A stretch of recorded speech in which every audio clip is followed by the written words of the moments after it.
Assalamualaikum, masih semangat belajar ya? Hari ini kita masih belajar mengenai bab 1, sistem reproduksi pada manusia, bagian yang B, yaitu organ reproduksi dan fungsinya. Mari simak penjelasan berikut ya.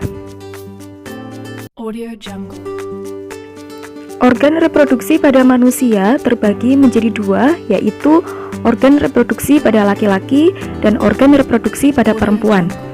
Organ reproduksi pada laki-laki nanti berkaitan erat dengan proses yang namanya spermatogenesis, sedangkan organ reproduksi pada perempuan nanti berkaitan erat dengan proses yang namanya oogenesis. Organ reproduksi pada laki-laki terbagi menjadi alat reproduksi luar dan alat reproduksi dalam. Alat reproduksi luar terdiri dari penis dan skrotum, sedangkan alat reproduksi dalam terdiri dari testis, saluran sperma, dan kelenjar reproduksi. Saluran sperma ada 3, yaitu epididymis, vas deferens, dan uretra, sedangkan kelenjar reproduksi juga ada 3, yaitu vesicula seminalis, kelenjar prostat, dan kelenjar Cooper. Nah, kita bahas fungsinya satu-satu ya. Penis merupakan saluran urin dan saluran sperma, ini organ reproduksi yang paling luar. Kemudian ada testis, disinilah tempat sperma dan hormon testosteron dihasilkan. Pada laki-laki, hormon testosteron berfungsi untuk mengatur perkembangan ciri-ciri reproduksi sekunder, seperti tumbuhnya rambut pada area tertentu, meningkatnya aktivitas kelenjar minyak dan keringat ya, sehingga lebih mudah jerawatan, terus suara yang lebih besar, otot yang lebih kuat, dada yang lebih bidang, dan sebagainya. Berikutnya ada skrotum. Skrotum merupakan kantung testis yang berfungsi untuk melindungi dan menjaga suhu testis agar suhunya sesuai untuk produksi sperma. Epididymis merupakan tempat pematangan sperma, sedangkan vas deferens merupakan saluran panjang yang menghubungkan epididymis dan uretra. Uretra merupakan saluran yang berada di dalam penis yang berfungsi untuk menyalurkan urin dan sperma. Jadi, sperma itu diproduksi di dalam testis, kemudian dimatangkan di epididymis. Setelah proses pematangan selesai, dia akan disalurkan melalui saluran panjang yang bernama vas deferens, baru kemudian dikeluarkan melalui uretra. Nah, posisi uretra adalah di dalam penis. Berikutnya ada kelenjar prostat yang berfungsi untuk menghasilkan cairan keputih-putihan, sedikit asam, pH-nya sekitar 6,5 dan mengandung beberapa zat, yaitu yang pertama asam sitrat yang digunakan untuk menghasilkan energi atau ATP, yang kedua beberapa enzim yaitu pepsinogen, lisozim, dan amilase, dan 3 yaitu seminal plasmin yang berfungsi sebagai antibiotik untuk membunuh bakteri dalam saluran reproduksi.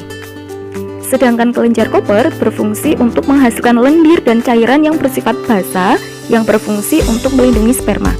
Terakhir ada vesicula seminalis berfungsi menghasilkan zat yang bersifat basa atau alkali, fruktosa yaitu gula monosakarida, hormon prostaglandin, dan protein pembekuan. Selanjutnya kita bahas mengenai spermatogenesis. Spermatogenesis merupakan proses pembentukan sel sperma terjadi di dalam tubulus seminiferus. Tubulus itu saluran ya. Jadi kumpulan tubulus inilah yang sebenarnya struktur yang membentuk testis. Dan spermatogenesis dimulai ketika laki-laki mengalami mimpi basah atau pubertas. Nah, inilah gambar potongan melintang dari tubulus seminiferus. Terlihat di sini bahwasannya testis tersusun dari kumpulan tubulus seminiferus. Proses spermatogenesis pada tubulus seminiferus terjadi secara bertahap, yaitu sebagai berikut.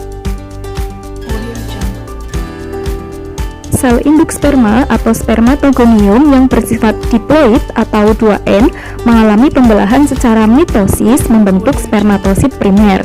Selanjutnya, spermatosit primer mengalami pembelahan meiosis tahap 1 membentuk 2 spermatosit sekunder yang bersifat haploid atau N.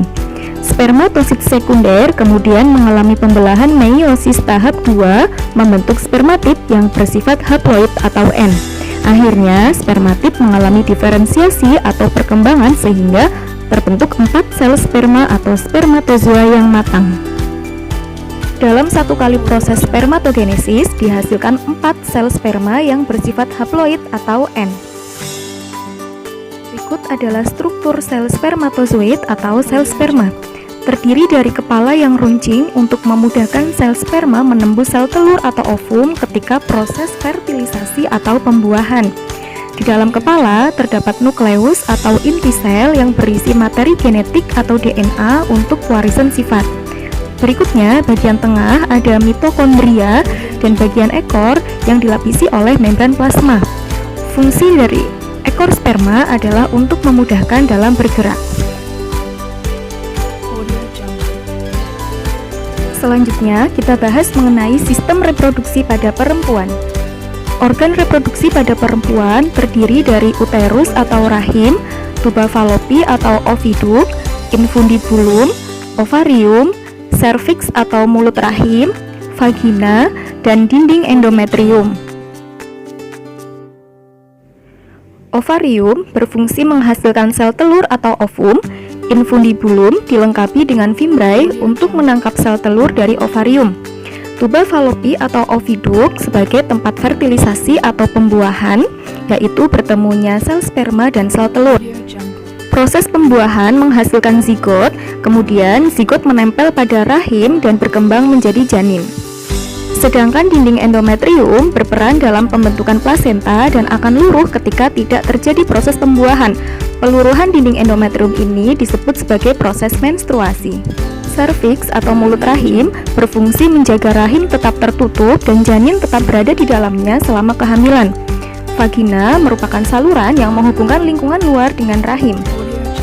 Jadi, sel telur atau ovum diproduksi di dalam ovarium, setelah matang akan dikeluarkan, ditangkap oleh infundibulum dan masuk ke dalam tuba fallopi. Jika sel telur tidak dibuahi, maka sel telur akan meluruh bersama dengan dinding endometrium atau yang dinamakan dengan proses menstruasi. Jika sel telur dibuahi oleh sel sperma, maka akan terbentuk zigot. Zigot akan menempel pada rahim dan berkembang selama 9 bulan 10 hari menjadi janin, kemudian lahir melalui serviks dan vagina. Berikutnya, kita bahas mengenai oogenesis. Oogenesis merupakan proses pembentukan sel telur atau ovum terjadi di dalam ovarium dan telah dimulai sebelum anak perempuan lahir. Ovarium terletak di sebelah kiri dan kanan rongga perut bagian bawah, berjumlah sepasang dan memiliki bentuk seperti telur dengan ukuran 4 x 3 x 2 cm. Di dalam ovarium terdapat kumpulan sel yang disebut folikel. Di dalam folikel inilah sel telur atau ovum berkembang. Sel-sel oosit atau calon sel telur berkembang sejak awal kehidupan seorang perempuan dan mencapai kematangan setelah pubertas. Folikel ini juga menghasilkan hormon perempuan yaitu estrogen dan progesteron. Pada setiap bulan, sel telur yang telah matang dilepaskan dari ovarium. Proses pelepasan sel telur dari indung telur ini disebut dengan ovulasi. Biasanya, setiap ovarium akan bergiliran melepaskan ovum atau sel telur setiap bulannya. Akan tetapi, jika salah satu ovarium tidak ada atau tidak berfungsi, misalnya karena diangkat melalui proses operasi, maka ovarium lainnya akan terus melepaskan sel telur. Oogonium akan mengalami pembelahan mitosis membentuk oosit primer yang bersifat diploid atau 2N. Oosit primer kemudian mengalami pembelahan meiosis tahap 1 membentuk satu oosit sekunder dan satu polosit. Polosit kemudian mengalami pembelahan meiosis tahap 2 menghasilkan 2 polosit. Sedangkan oosit sekunder selanjutnya juga mengalami pembelahan meiosis tahap 2 membentuk satu ootit dan satu polosit. Ootit kemudian mengalami diferensiasi membentuk ovum. Pada akhir peristiwa oogenesis, dari satu sel induk telur atau satu oogonium akan dihasilkan satu sel telur atau ovum yang bersifat haploid atau N dan 3 polosit atau badan polar yang bersifat haploid atau N. Namun yang dapat berfungsi dan berkembang hanya satu sel telur saja. Demikian materi video kali ini. Jangan lupa like dan share jika video ini bermanfaat dan tetap semangat belajar. Wassalamualaikum warahmatullahi wabarakatuh.